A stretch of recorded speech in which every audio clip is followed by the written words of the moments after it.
Swamiji and I were reading the verse from Sundar Kand, the section that depicts Lord Hanuman. Within 5 minutes, a group of langurs appeared from the deep forest and sat at a distance just a few hundred yards from us. 15 minutes later, the whole ground was filled with hundreds of langurs. In whichever direction I turned, I saw langurs spread far and wide. What was even more surprising was that they sat in rapt attention. Who has ever seen monkeys sit still? They are restless, fidgety like me, and here they were sitting in front of Swamiji as a patient lot. Not 1 or 10 or just 100 monkeys, but hundreds of rounds and big monkeys. I had never witnessed anything like that.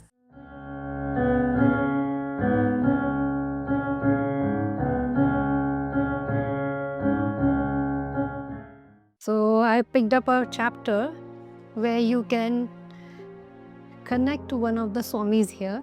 I'm talking about Raghu Swami ji today. He has written a chapter here. उनकी first meeting कैसे हुई स्वामी जी से, वो कब मिले, क्या क्या हुआ, and the revelations you will know in this chapter. It was in the month of August 2010 when I first met Swamiji in his Badrinath cave. I had gone there with a few other friends of mine from Shivananda ashram. I was known as Brahmachari Pradeep and I had spent more than a decade in various Shivananda ashrams across the country among many sadhus and sannyasis. My friends and I had decided to go to Nilkant mountain in Badrinath, but when we were some 2 kilometers away from it, we realized that it was already too late.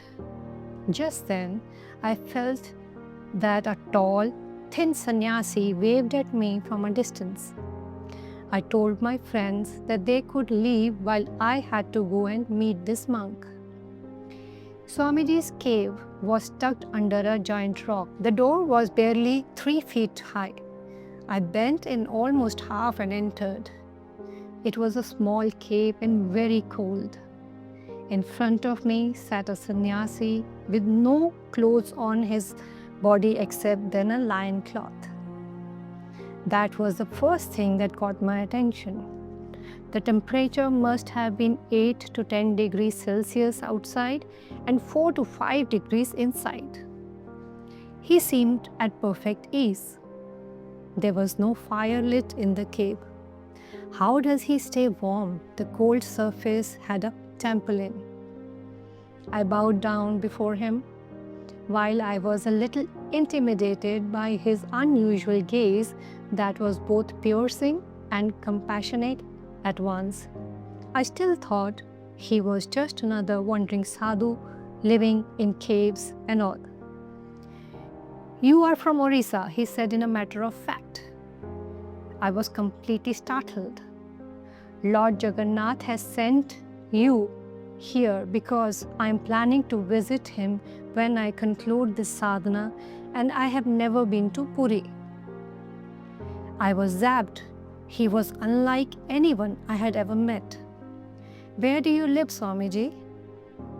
I asked, thinking he might have an ashram or something. He looked too radiant and beautiful to be living in caves. It was as if a mini moon was living in that cave and not a human body. "I live wherever I go," he said and smiled. I asked him some more questions, none of which I can recall at this moment, but I can never forget what he said next. "You are too restless." This truly had been the story of my life. Without inner stability, there is no hope. You can keep hopping around from one ashram to another, but till your anger and other restive tendencies are tamed, everywhere will be same. Just living in the ashram won't purify you. He had not asked me my name or where I lived or if I lived in the ashram, but he had summed up my life in one paragraph. That's all I had been doing, hopping ashrams. From Orissa to Rishikesh, I had lived in at least 30 ashrams in the last 14 years. That very moment I thought I had to spend more time with this ascetic. How can be at your service? I asked him. I would like to be with you. Have you studied the Bhagavad Gita? He asked me. All of it. All of it? Indeed, I read it every day and can chant by heart. The whole thing? I nodded. Will you be kind enough to recite a chapter? He spoke so sweetly. Sure, I said, though I don't know what made me say that. My heart was already in my mouth. In my enthusiasm, I had vastly overstated my ability. I could chant, but not by heart. In fact, out of the 18 chapters, I only knew one by heart, chapter 15. My tongue was one thing I didn't really have any control over. Until date, I struggled with it. I didn't want to lose the chance of serving him. In that old cave, I was kind of sweating already. My heart was racing and I thought any moment my life would be caught. He looked at me and smiled. I felt as if he was reading me, and then he chuckled. Chant the 15th chapter, he spoke. I heaved at a big sigh of relief while he laughed softly, and I chanted the entire 15th chapter. What is your program? I asked him. Come and see me again tomorrow if you want to know that. It's my time to close the door and sit in my meditation. It was nearly 4 in the afternoon. I asked him for his phone number or any other contact. He had none. I insisted that I wanted to leave at least my contact number behind. I didn't have a phone either, but I had my brother's number who would always pass on my messages promptly through someone. On a piece of paper, I wrote Brahmachari Pradeep and the phone number. That's all I wrote, and I thought that would be enough. This is my number, I said, handing him the slip. I promised to see him the next day and just stepped out of his cave when he took the wind out of my sails. Who is Krishna Das? Yes, Swamiji. Krishna Das, he said. Who is Krishna Das? You know Krishna Das? He's my brother, Swamiji, I said. The number I wrote on the paper is his. His full name is Krishan Chandra Das. You should write his name on it, in fact, he said, giving me back the slip. What use do I have for anyone else's number? Please keep this with you. I went to meet him again the following day, and nearly a month later, I received Swamiji in Jagannath Puri, where I had the privilege of being in his company for more than 10 days. He was learned, modern and traditional, sattvic and open-minded. I felt as if life's worries and stress had disappeared in his presence. I grew attached to him. One day, we were on our way back to the guest house when we realized that we need to buy a bottle of water. I asked the auto rickshaw guy to stop so I could get a bottle. The moment he stopped, Swamiji told me to move and not to worry about water. I praised him that we needed water. I know, Brahmachariji, he said to me, but we must move immediately. We will buy the water later. I don't know what he meant, but reluctantly agreed to follow his instructions.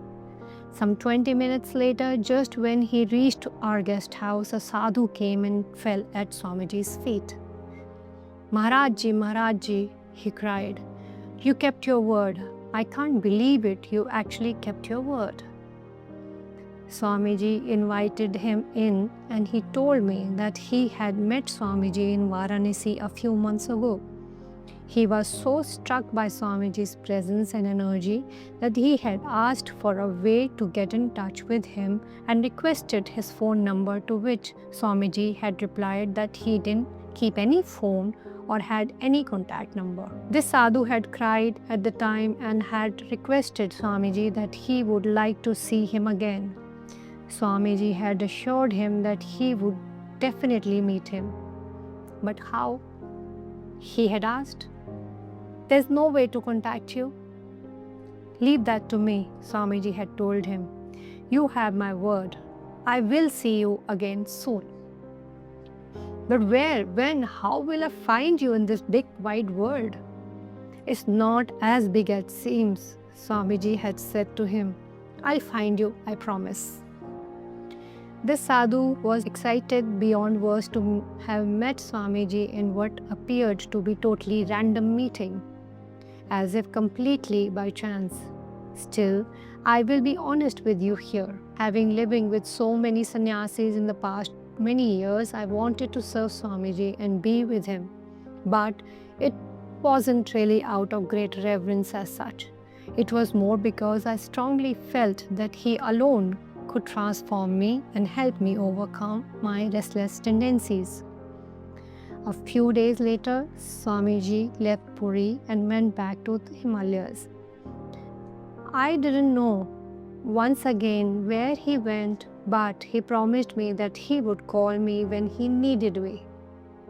I pleaded with him to take me along, but he said he must move alone and that he would certainly call me as soon as he found a suitable place. I missed him terribly and took the train the following day to be with him, somehow thinking that I would manage to find him one way or the other. Once again, he kept his word and I was at his service in the woods where he sat in intense meditation for 7 months. In first month of his sadhana, he told me that the afternoons would be free and that I could join him for some devotional chanting. But his hut was some 200 meters away from mine. We decided that we would be chanting Ramcharitmanas for 1 month. It was such a beautiful feeling to chant the Tulsi Ramayan together, just Swamiji and I in those woods that seemed to come alive hearing the chants. When we got to the part of Ramcharitmanas where Lord Rama is sent into exile, Swamiji cried profusely and couldn't chant any more that afternoon. For the first time, I saw his devotional side.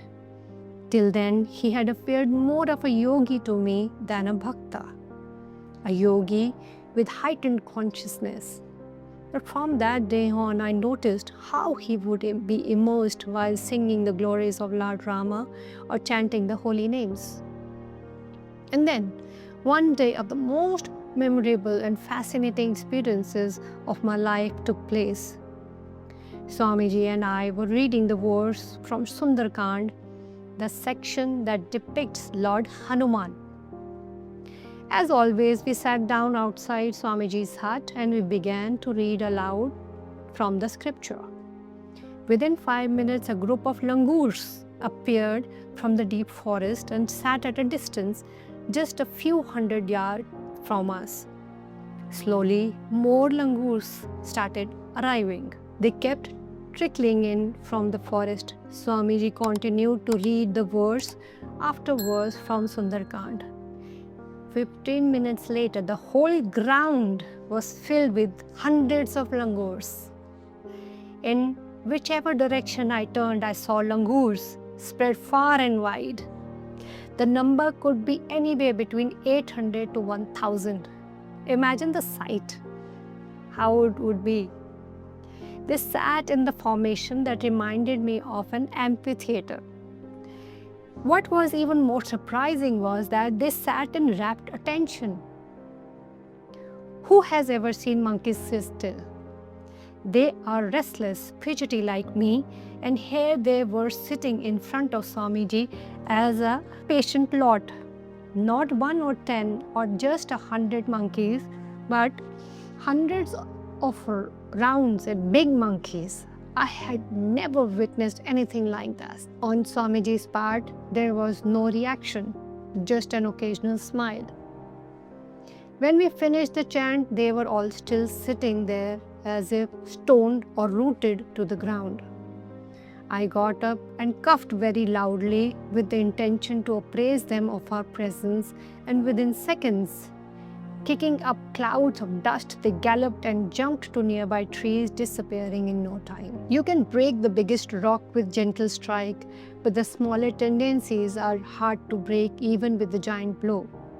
And my restless, even irreverent nature kept getting in the way.